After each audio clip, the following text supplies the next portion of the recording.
Pada suatu malam, seorang remaja terdengar bunyi bising yang amat kuat sekali. Bunyi bising itu berpunca dari pergaduhan di rumah jirannya. Dia kemudian bertindak pergi ke rumah jirannya itu untuk melihat apa yang berlaku dan ingin memberikan pertolongan. Remaja ini mengambil keputusan untuk masuk ke rumah jirannya itu melalui pintu dapur. Lebih mengejutkan, dia mendapati jirannya telah terbaring dan berlumuran darah akibat ditikam. Tiba-tiba, pintu rumah jirannya itu diketuk seseorang. Kerana ketakutan, dia pun lari keluar dari rumah jirannya itu. Apa yang terjadi sebenarnya? Tepat jam 12 malam, remaja ini telah terjaga dari tidurnya. Dia kemudian ternampak jiran sebelah rumahnya baru pulang ke rumah bersama teman lelaki.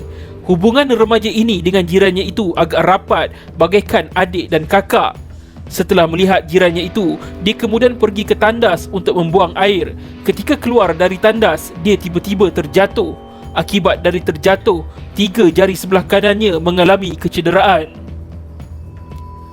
Ketika dia membalut lukanya itu, dia kemudian terdengar jirannya bergaduh. Bunyi jeritan dari rumah jirannya itu agak kuat sekali. Dia kemudian bertindak pergi ke rumah jirannya itu untuk menyiasat apa yang berlaku. Berkemungkinan jirannya itu memerlukan pertolongan. Remaja ini kemudiannya melangkah masuk ke rumah jirannya itu melalui pintu belakang. Ketika dia melangkah ke ruang tamu, dia mendapati jirannya terbaring berlumuran darah akibat ditikam. Tanpa berlengah lagi, dia kemudian mengangkat dan meriba jirannya itu. Ketika meriba jirannya, dia terdengar bunyi ketukan pintu dari luar. Akibat panik dan ketakutan, dia kemudian lari keluar dan pulang semula ke rumahnya. Berkemungkinan besar, pembunuh masih ada lagi berhampiran dengan rumah jirannya itu. Kerana cemas dengan apa yang berlaku, remaja ini terlelap di bahagian ruang tamu di rumahnya. Dia kemudian bangun setelah dikejutkan oleh ibunya. Dia tidak menceritakan kejadian yang berlaku kepada keluarganya. Report polis juga tidak dibuat. Remaja ini hanya berdiam diri sahaja. Apa sebenarnya yang telah berlaku? Siapa yang membunuh jirannya itu? Adakah teman lelaki jirannya itu yang membunuh mangsa? Ada sesuatu yang mencurigakan telah berlaku pada keesokan harinya. Ini kerana teman lelaki mangsa telah datang ke rumah mangsa untuk menjemput mangsa untuk sama-sama ke tempat kerja. Seperti biasa, teman lelaki mangsa menunggu kekasihnya itu di tempat parking. Namun, kekasihnya itu tidak juga kelihatan di tempat parking seperti kebiasaannya. Teman lelaki mangsa beranggapan kekasihnya itu mungkin ke tempat kerja dengan menaiki bas. Dia kemudian pergi mencari kekasihnya itu di perhentian bas, namun tidak dijumpai. Setelah kekasihnya itu tidak dijumpai di perhentian bas, teman lelaki mangsa kemudian menghubungi rakan sekerja mangsa untuk mengesahkan yang mangsa ada di tempat kerja ataupun tidak.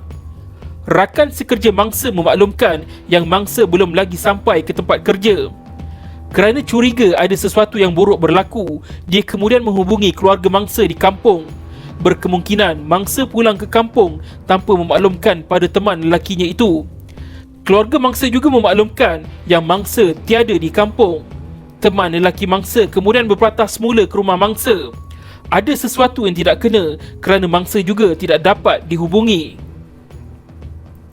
Setelah tiba di rumah kekasihnya itu, dia mendapati pintu rumah mangsa berkunci, tetapi grill pintu tidak berkunci. Dia kemudian mengintai dari celahan tingkap rumah mangsa dan dia dapat melihat ada seseorang terbaring dengan berlumuran darah. Dengan bantuan seorang jiran di situ, mereka berdua dapat masuk ke rumah mangsa. Dia kemudian mendapati yang terbaring dan berlumuran darah itu adalah kekasihnya. Kekasihnya itu ditemui mati ditikam. Keadaan di dalam rumah pada ketika itu sangat berselerak dan penuh dengan darah. Tilam, cadar, selimut, dinding dan lantai semuanya dipenuhi dengan darah. Tanpa berlengah lagi, pihak polis pun dimaklumkan tentang kejadian tersebut. Mayat mangsa kemudian dihantar ke hospital Seberang Jaya untuk dibedah siasat. Hasil dari bedah siasat mendapati mangsa mati kerana kehilangan banyak darah akibat dari pelbagai luka tetakan. Ini kerana terdapat 139 kesan luka pada tubuh mangsa. Selain dari bedah siasat, barang kes yang dipenuhi darah seperti pakaian, tilam dan bantal bersama-sama dengan sampel darah dihantar ke Jabatan Kimia untuk dianalisa. Hasil ujian DNA ke atas barang kes tersebut mendapati ada DNA kepunyaan seorang remaja. Remaja tersebut adalah jiran mangsa sendiri. Remaja tersebut kemudian ditahan polis dan didakwa atas kesalahan membunuh di bawah Seksyen 302 Kanun Keseksaan. Remaja ini yang tidak didedahkan namanya telah didakwa membunuh seorang penyambut tetamu yang bernama Khadijah Abu Bakar, 22 tahun, di rumah flat Mak Mandin, Butterworth, Pulau Pinang antara jam 1 hingga 3.35 pagi pada 23 Mac 2002. Yang menjadi persoalan, adakah benar remaja ini yang membunuh jirannya itu? Kes ini kemudian dibicarakan di Mahkamah Tinggi. Hakim Mahkamah Tinggi pada awalnya memutuskan tiada kes prima facie dibuktikan dalam kes ini. Tiada kes prima facie bermaksud elemen kesalahan membunuh tidak dapat dibuktikan.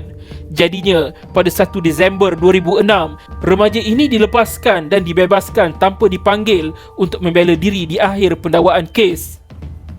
Pada 3 Ogos 2008, Timbalan Pendakwa Raya iaitu Jabatan Peguam Negara kemudiannya telah memfailkan rayuan di Mahkamah Rayuan.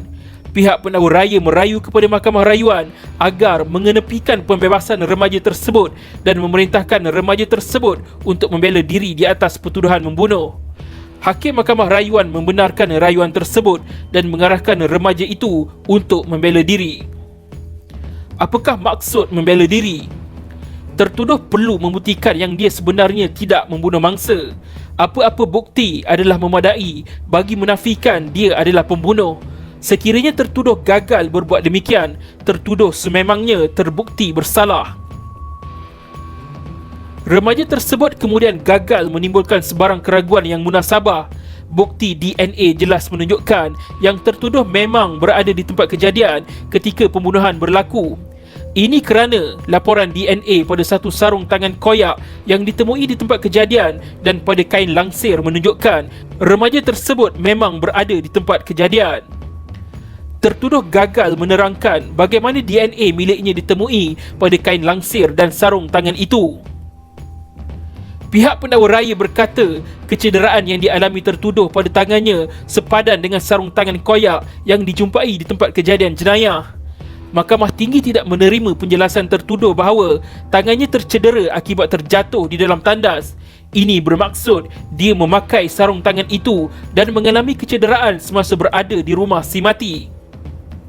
Tertuduh juga mendakwa kesan DNA-nya berada di tempat kejadian kerana telah mengangkat dan meriba mangsa selepas pergi ke situ untuk menyiasat setelah mendengar jeritan mangsa bergaduh. Akan tetapi, baju tertuduh yang dirampas polis disahkan hanya mengandungi darah milik tertuduh sahaja dan tiada kesan darah mangsa. Kenyataan yang mendengar mangsa bergaduh hanyalah rekaan tertuduh semata-mata.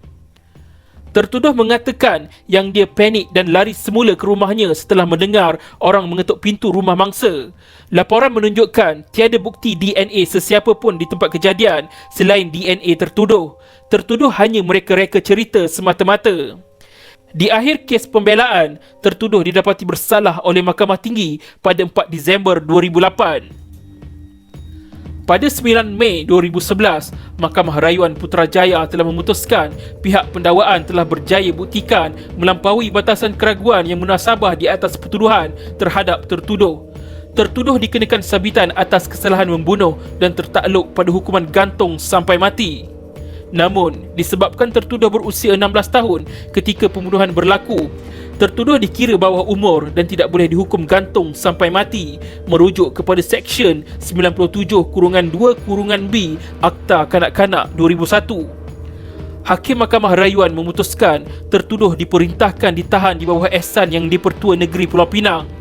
Ini bermaksud tertuduh kekal berada dalam tahanan penjara selagi mana tidak diberi pengampunan oleh yang di-Pertua Negeri Pulau Pinang. Kes ini kemudian dibawa ke mahkamah tertinggi iaitu Mahkamah Persekutuan. Panel 5 hakim yang diketuai Ketua Hakim Negara pada ketika itu iaitu Tan Sri Arifin Zakaria mengekalkan keputusan Mahkamah Tinggi yang mendapati tertuduh bersalah melakukan pembunuhan dengan memutuskan tidak terdapat merit bagi menimbang rayuannya itu. tertuduh kekal ditahan di bawah Ehsan yang di-Pertua Negeri Pulau Pinang selepas Mahkamah Persekutuan menolak rayuannya terhadap kesalahan membunuh seorang wanita iaitu Khadijah Abu Bakar. Motif pembunuhan untuk kes ini tidak dinyatakan. Ada sumber mengatakan tertuduh cemburu dengan mangsa yang rapat dengan teman lelaki. Ini kerana kejadian berlaku pada tengah malam selepas mangsa dihantar pulang oleh teman lelakinya. Ada juga sumber lain mengatakan motif pembunuhan adalah kerana tertuduh didakwa mengintai mangsa. Motif pembunuhan yang sebenar masih lagi menjadi tanda tanya sehingga kini.